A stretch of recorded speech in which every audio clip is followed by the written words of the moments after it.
Okay, the recording's going. You should be seeing my screen shortly. Just type something in the chat box when you see it pop up for those who are here, so I know you're seeing it. It should just be Zaba search you're seeing. Actually, you know what? Let me bring up the presentation. There we go. You should see personal brand.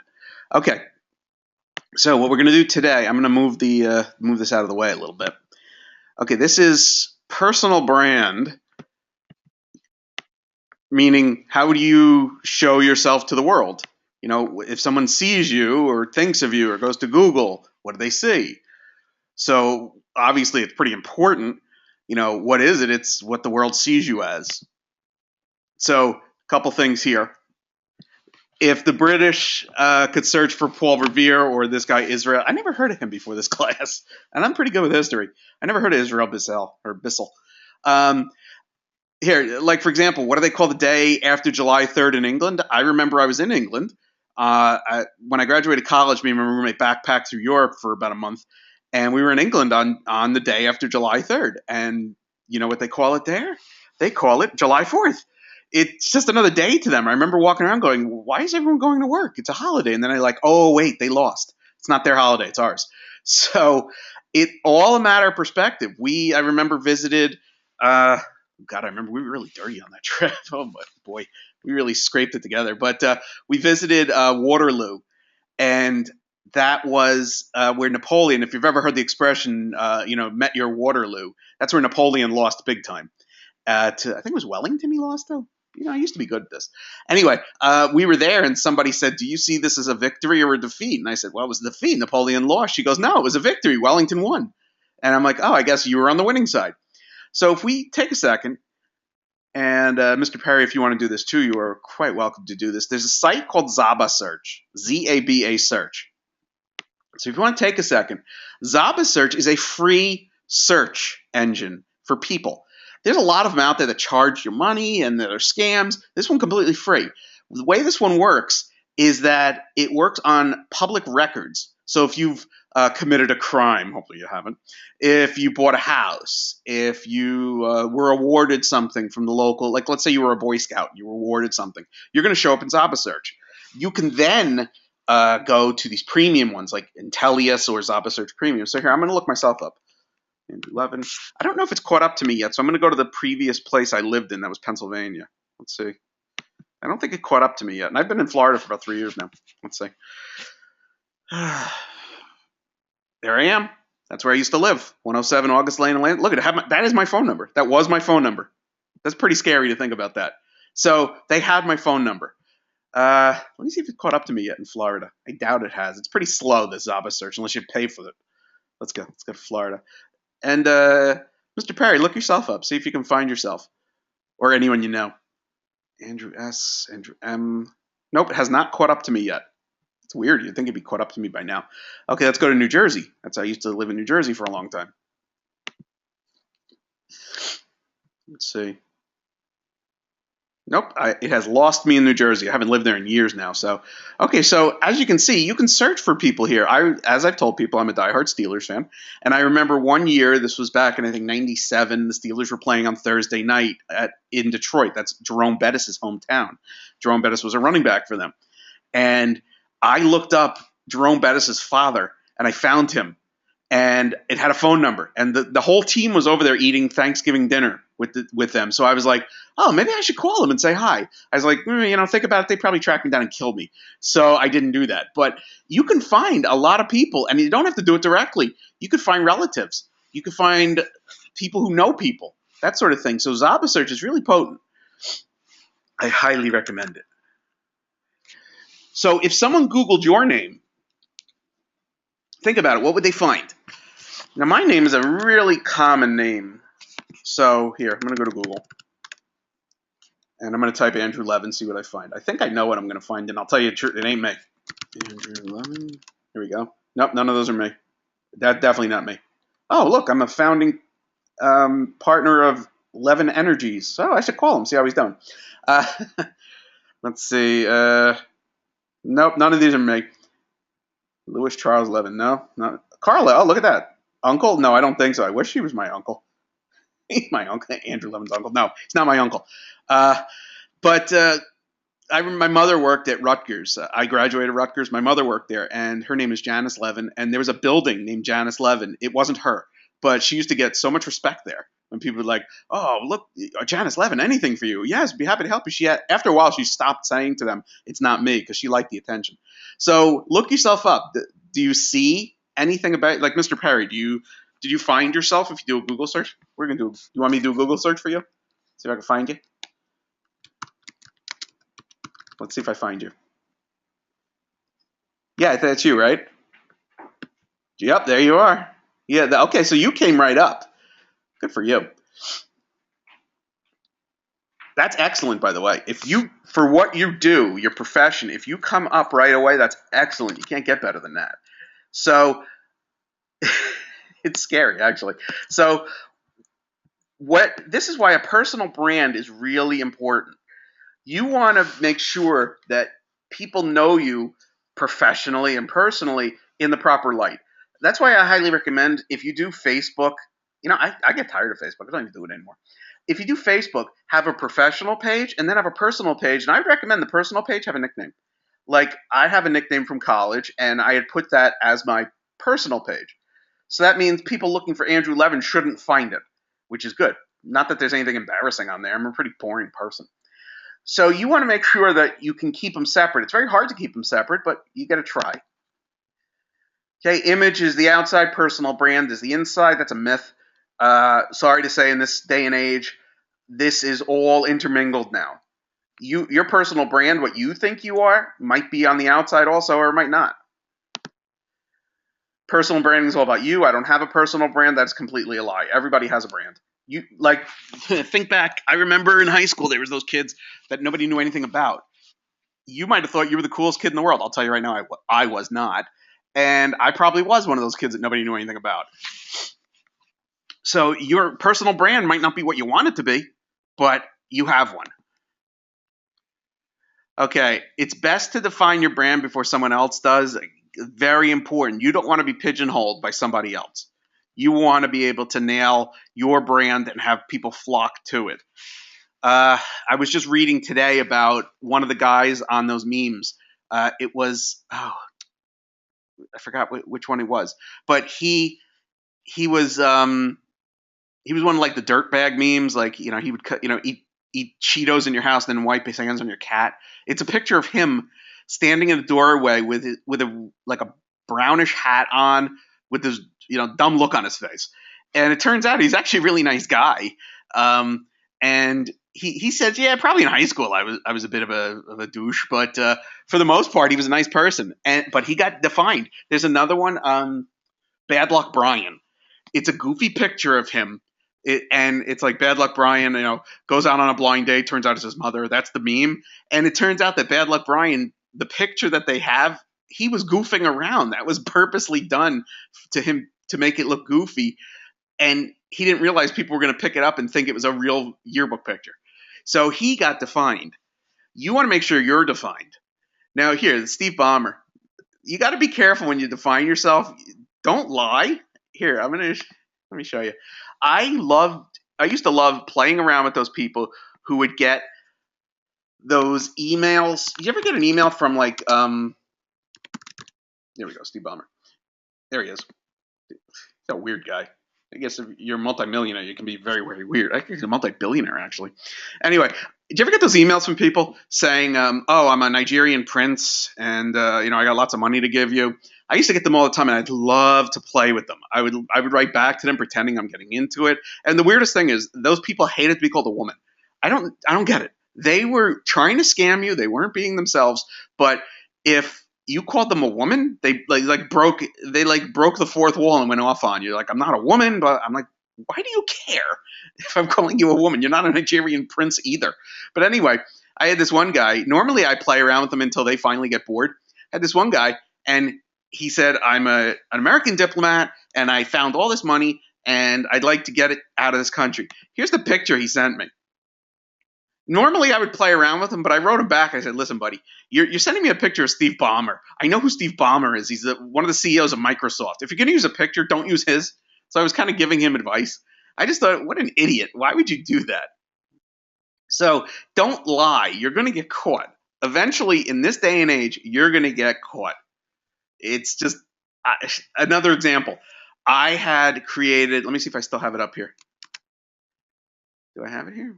Is it? Yeah, I used to teach at another college up north in Pennsylvania, and I taught a web design course there. And I created this whole thing pretending it was a website for a mall. And one of the images here, it might have been that one actually. I don't remember the image. No, actually, it wasn't that one. I used an image. Now, this is from 2000. Okay, you can tell how old this looks. But anyway, I used this image, and about a month or two ago, I got an email from a company that supposedly a lawyer represents the person who I took the image from. And they're like, well, you use this image and we want money. I completely ignored it, of course, so it didn't matter. But I thought that was incredibly tracked me down. So you want to make sure that don't lie and you can be found. It's just that simple. Okay, now here's the process. So let's go into it. Okay, who are you? What do you want to do in life? The first step is probably the hardest and easiest step. It's what do you want to do with yourself? What do you want to be when you grow up? I want to be taller and I want to have hair, but neither of that's happening. So I'm stuck. Focus on your strengths, your passion, blah, blah, blah. If you're coming to Full Sail, then most of you are doing this. You figured out that's what you want to do. You want to get into this kind of industry. Create your brand. Now, I have Mr. Pathmark up here. I don't know if any of you ever heard of a supermarket called Pathmark.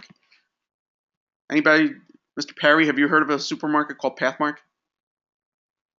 It's a northern thing. I don't know if you guys would have heard about it down here in the south, but you might have lived up north for a little while. Here, I'm going to play this commercial. Now, this was a common commercial that we used to see up in New Jersey. Okay, I'm just going to play it for a minute or two. Oh, it's only 29 seconds. Okay. That's really sad I remember this. Okay, look at the guy. In Sunday's paper for super coupon bonanza savings like these. A half-gallon Tropicana orange juice, $1.39. That's cheap. I'm gonna go buy that. A dozen Pathmark large eggs, 69 cents. They're like $2 and a half-gallon of Pathmark premium ice cream, $1.39. Okay, let's see if he comes back on again. Come to Pathmark Super Coupon Bonanza, where you're the one who's number one 24 hours a day. Okay, that's Mr. Pathmark. Up north, we assumed he owned Pathmark. Now, here's a movie called Poltergeist. Okay, tell me if you recognize anybody. Let me get to that point. Oh, here it is. Here it is. Okay. You recognize that face? Not great. There, him. The guy shrinking. That's Mr. Pathmark. I think they're remaking Poltergeist. That's a shame. Did you know that in the Poltergeist movie, the reason why the woman is screaming so... By the way, did you guys see it? Mr. Perry, did you see Poltergeist? Great movie. Well, actually, before I get into that, just so you know, 100 times, it's a great movie. The guy who he's yelling at, who Craig T. Nelson is yelling at, the guy with the big eyes, that's Mr. Pathmark.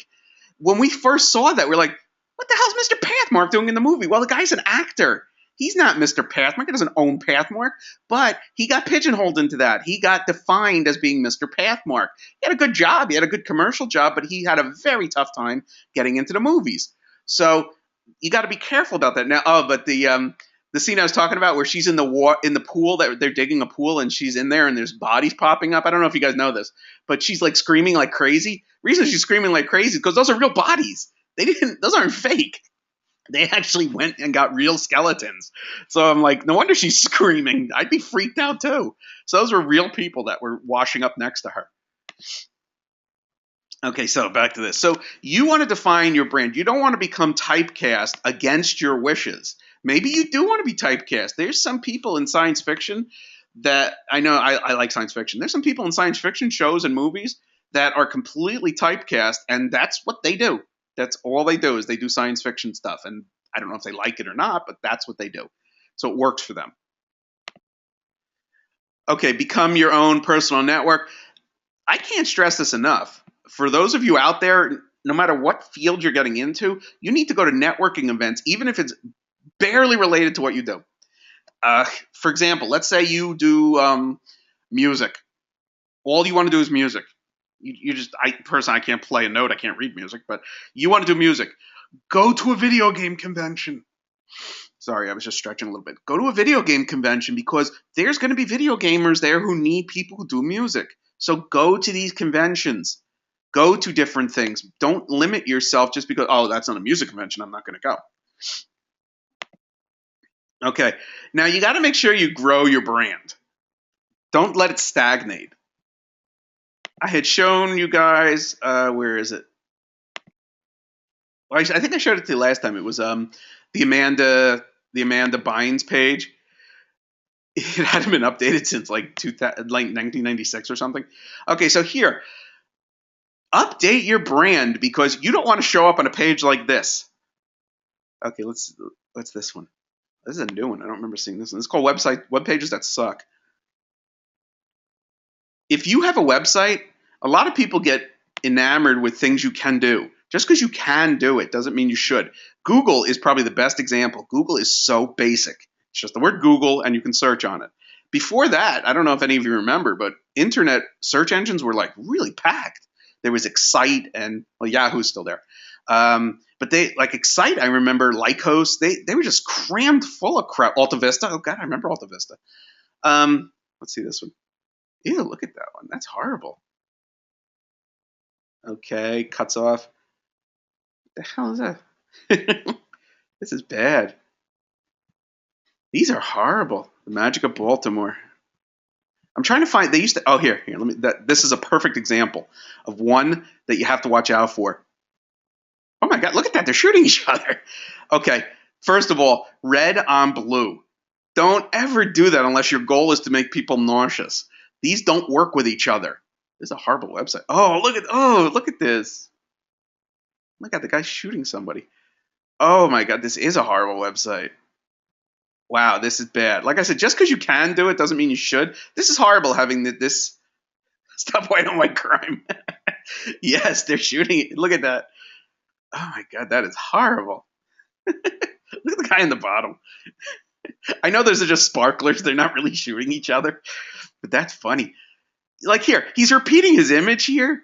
Okay, we get it. You don't need to do that. It's kind of very disturbing. Oh my God, does this ever stop scrolling? Look at these links. They don't even go in the same direction. Oh, wow. I would highly recommend never doing a website like that. Wrestling. Okay, I get it. Illuminati exposers. Oh, that's good. Liberty Van. Do you think they can cram enough on there? Ooh, that's kind of scary. So you don't want your website showing up on here. And here, like I said, this was done a long time ago. I left it up here because I just like looking at it. I was so proud of myself when I did this. I used Front Page 2000 to do this. I mean, it still works. See, I can click on stuff. I made all these like different fake stores. Actually, I do embroider that stuff because I just love the old video games. So I made a fake store for it, and I can return to it. See, I can go to different. Here. I can go to the Triton Wing. See, none of those work yet. I go back to the Nereid Wing. See, all sorts of stuff there. So, but you can look at it. You can see it's just an old looking page.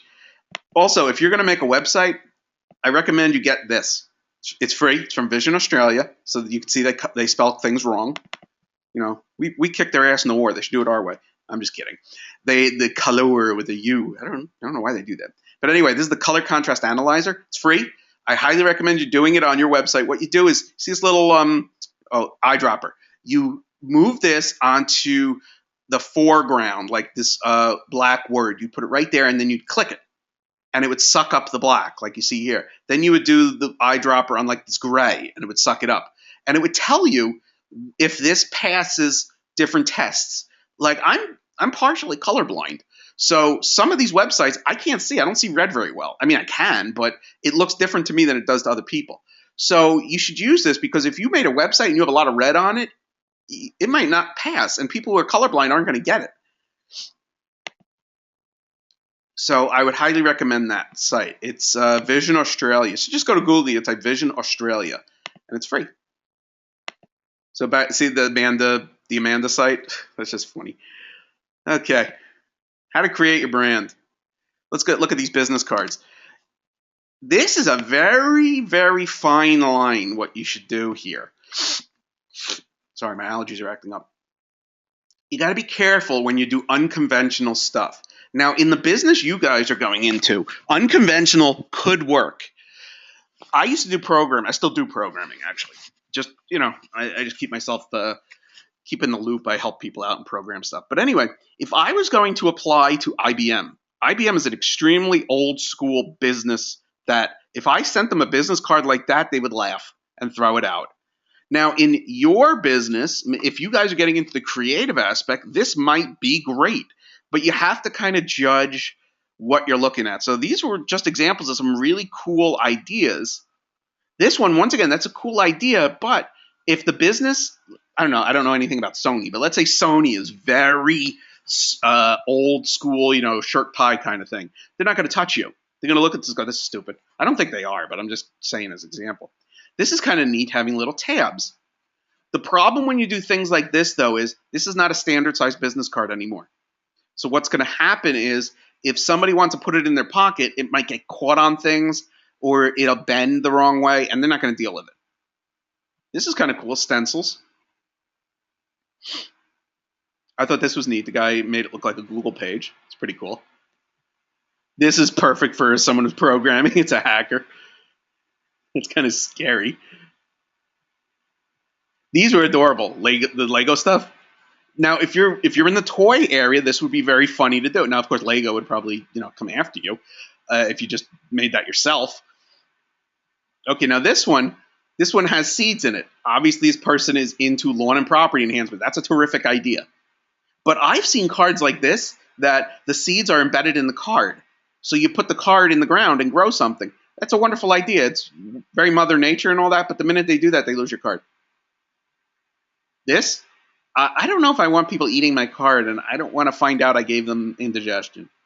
But I don't know. Maybe some people want to do that. Here's another one. This is like beef jerky or something. Wonderful. I'm still. You know how dirty this card must be. This is a great card. This is a terrific idea. It's useful. Someone who's into bikes and all this could be extremely helpful. Cheese grater. Well, once again, if you're going into the music industry, I don't know if you're going to want to have a card like that. Plus, once again, if the person loses the covering here, they're going to start ripping up their hands. Nature, that's made of wood. I've seen cards like this that actually not only stretch, but are sponges. And when you put water on them, they get huge. It's a cute idea, but after a while, the writing comes right off. And that's for photos. Another clear one. It's interesting. QR codes, those are pretty much overdone now. Augmented reality, don't even bother. This one is, like I said, it's unique, but the problem is it's not normal. So if someone wants to put it in their wallet with their other business cards, it's not going to work too well. So they might just toss yours. That's why I'm not a big fan of the non-square ones. But that's just me.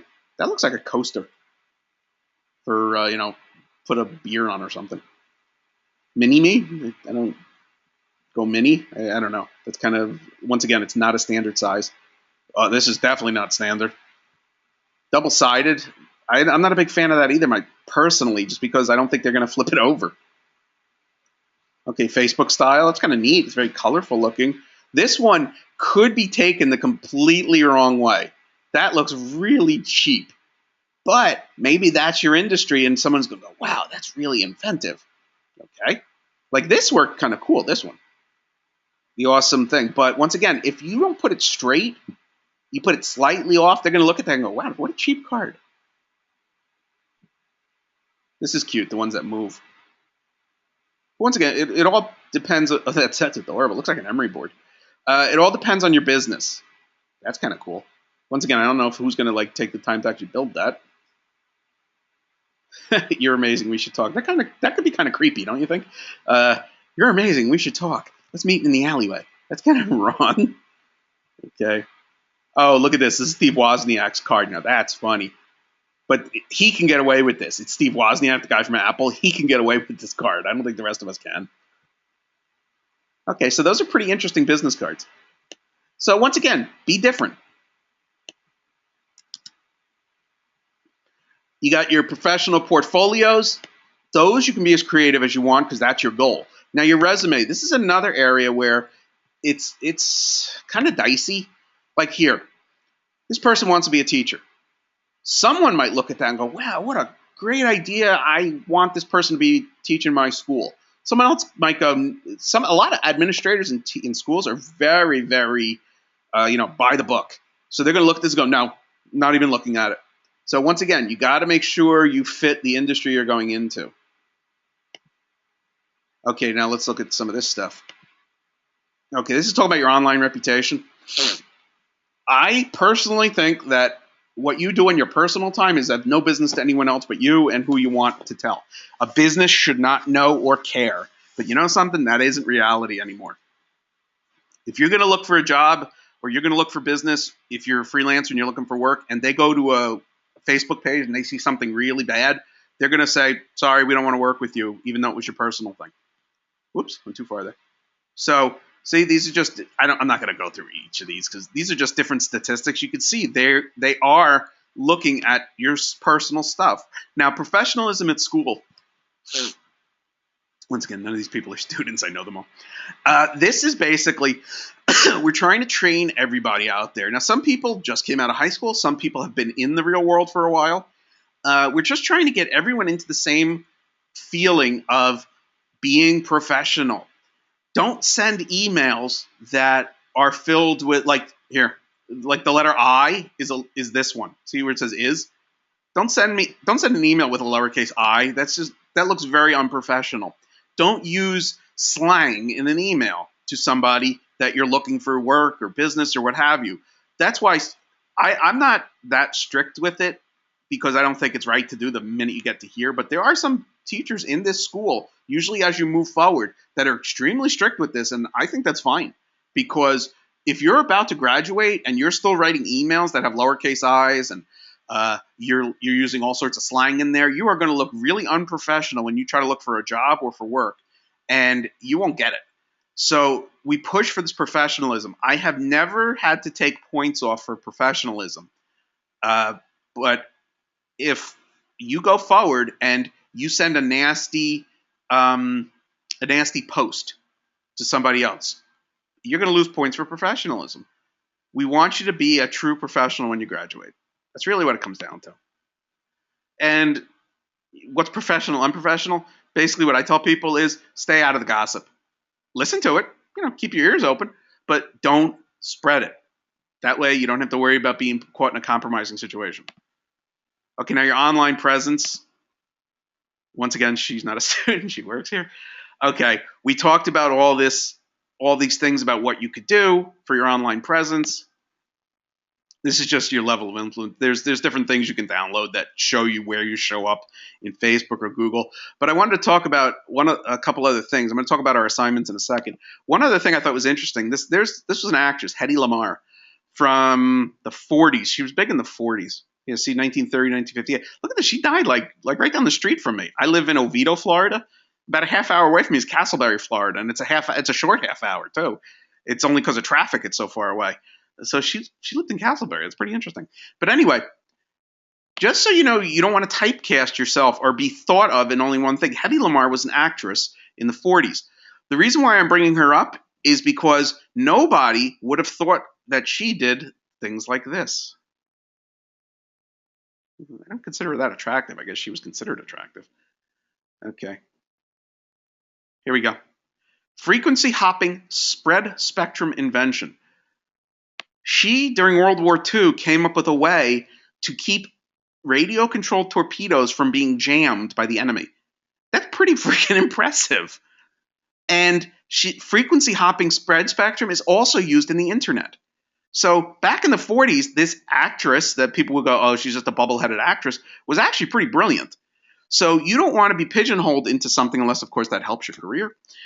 So I just wanted to point out that this was pretty impressive, that she was able to do this. She's an Inventors Hall of Fame. Look at her. Good for her. But yeah, so she looks kind of weird here. I guess that's 1938. They had a little odd look there. So I just thought that was always interesting about Hedy Lamarr. Okay, now let's talk about the assignments that we're going to be doing. I was going to use another person as an example about pigeonholing, getting thought of as only one thing. This is here, John DiMaggio. You might have heard he does the voice of Bender. He does here behind the actor's voice. He does a lot of voice work. My wife knew him from college. They were buddies. They're Facebook buddies now. I'm so dying to get him down here. I'd love some of his voices, but I thought, oh, this guy is always typecast. He does the voice of Jake from Adventure Time. I don't know if you guys know of Adventure Time, but he does the voice of the dog. And he's done another dog. There was another cartoon, Jake Long, American Dragon, and he was the dog in that. And he does Mad Scientists. He was Dr. Draken in Kim Possible. He's Brother Blood in Teen Titans Go. So I was like, oh, I'm going to use him as an example. But then I went to his site. This is the voice behind the voice. And I started scrolling through here, and I'm like, wait a second. He does a lot of different work. He doesn't just do one voice. There was some voice in here. I'm like, wait a second. He does that voice? So look at all the stuff he does. These are all different characters, and they don't sound the same. So you got to branch out. Oh, I didn't know he did this guy. Okay. My kids watch a lot of cartoons, so I do too. I remember Tuck's Dog. That's the weirdest cartoon I ever saw, Problem Solvers. But he did Tuck's Dog. Hey. He does a lot of dogs. I don't know. He's got a gruff voice. I don't know if you guys ever heard his voice. Like I said, he's Jake from Adventure Time. Yeah, there he is. Jake the dog from Adventure Time. Oh, he did this guy too. Ice Toad, Fire Newt. Did Snorlock. Wow. Right about now you're going, what the hell are you talking about, Snorlock? Jake the dog, random cartoons. So you can see he did a lot of stuff. So he's branched out. He's not just pigeonholed into being the mad scientist. Although he does it. See, Sandman wasn't a scientist. I'm trying to find some other ones that he did. Wow, he did a lot. He's done a lot of stuff. Good for him. There, Brother Blood from Teen Titans. There, Dr. Draken from Food Dog. God, he did another dog? Man, that's all he does is dogs. Nah, see, I'm kidding. So there's an example. You want to make sure you branch out. So I can't stress that enough either. Okay, now let's talk about the assignments this week. Okay, so this is assignment 3.6. 3.6, let's go to 3.5. Okay, 3.5. Okay, this one talks about prohibition. I know this is almost 100 years ago. Anyway, this is going to talk, what we want you to do here is, if you have to do, some of you might not know about prohibition. It's, like I said, it's about 100 years ago. Anyway, you're going to look into prohibition and what would have happened if they had the technology that we have today during prohibition. Websites, cell phones, videos, YouTube, all that stuff. What if they had that back then? Now, what a lot of people do with this exercise is they concentrate on only one thing. They go, they would have Facebook, and they would invite people to the speakeasies through Facebook, and that's all they talk about. That's not going to get you a really good grade because that's just one thing. There's a whole bunch of other technologies we use. For example, let's say I'm going to give you some hints here. Let's say you use Facebook. That's fine. You want to say that they would use Facebook? Well, my response to you is going to be, okay, if they use Facebook, how are they going to keep the cops from seeing that? Because the cops are going to look at it. Well, maybe they do identity changing. They do IP spoofing. It makes it look like it's coming from another location. Things like that. So if you just kind of talk about the tools they could use and say, yeah, they could probably use Facebook, that's going to get you down here. That's not going to get you much at all. You create a coded language. That's good. Yeah, be creative. Think about all the technologies we have. You could say, oh, they would talk to each other in their cell phones. Well, you do know people can hear what you say on your cell phone if they just, I think it's like a $50 thing you can buy. Maybe they would buy a jammer or something like that. Okay, if you just mention them and use basic justifications, like you say, oh, well, they would use Facebook to invite their friends, and they would say, keep it quiet. That's kind of basic. If you really go into it and talk about different things besides Facebook, I can't tell you how many people that's all they talk about, then you're going to get a good grade. Talk about different scenarios about how they would use this technology. Make sure it seems legitimate. Don't say, they would all have hover cars. Because I'm looking around. I don't see many hover cars out there. Make sure you engage with two other people. Don't just say, wow, what a great idea. Right here, 25 points. you're just throwing it away if all you write to two other people is, hey, good idea. Then you're like all the way down here. Why do that? Get your 25 points. And then this is obvious. Just write, make sure you write in good sentences.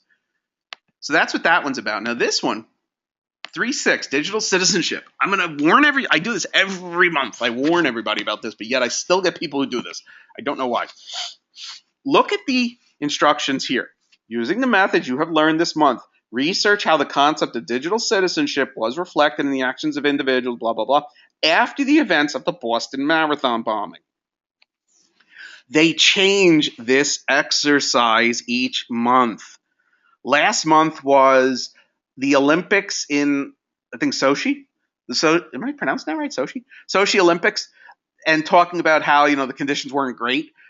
I can't tell you how many people. I must have had 5 people last month send me something about the Boston Marathon bombing. And I'm like, either they're psychic and knew it was coming next month, they rotate them, or more likely they had a friend who took this course and they simply copy and pasted it in there, not realizing they just did an old exercise. They all got zeros and they're like, oh, I did that just completely at random. I'm like, right, you happened to pick something completely at random that we somehow sent a few times ago. Oh, did you just pop offline, Mr. Perry? You're back. Are you back? Because all of a sudden I see you went dead, but then you came back. Oh, you're back? Okay, cool. So I can't stress it. Did you? That's weird. I wonder why I dropped you. It's been doing stuff like that lately. I'm going to have to talk to them about it. But anyway, so just read the instructions. For people reading listening to the archive right now, read the damn instructions. I can't stress that enough. 5 people had to fail last month because they copied somebody else's stuff. And when they tried to argue it, I'm like, what is the odds that you picked an episode that we did 2 months ago? And when I say that to them, all of a sudden they don't argue anymore and they fail the course.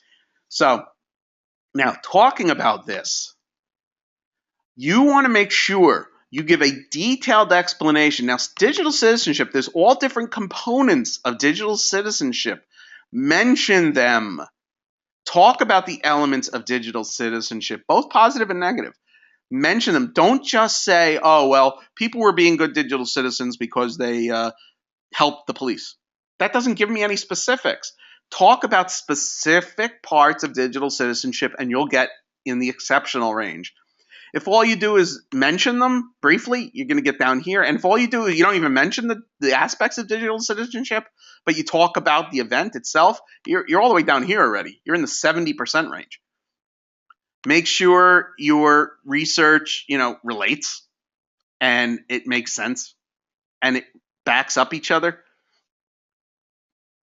Oh, yeah, use Google OneDrive just so you post it properly. You write in complete sentences, and you compress it. So that's pretty simple.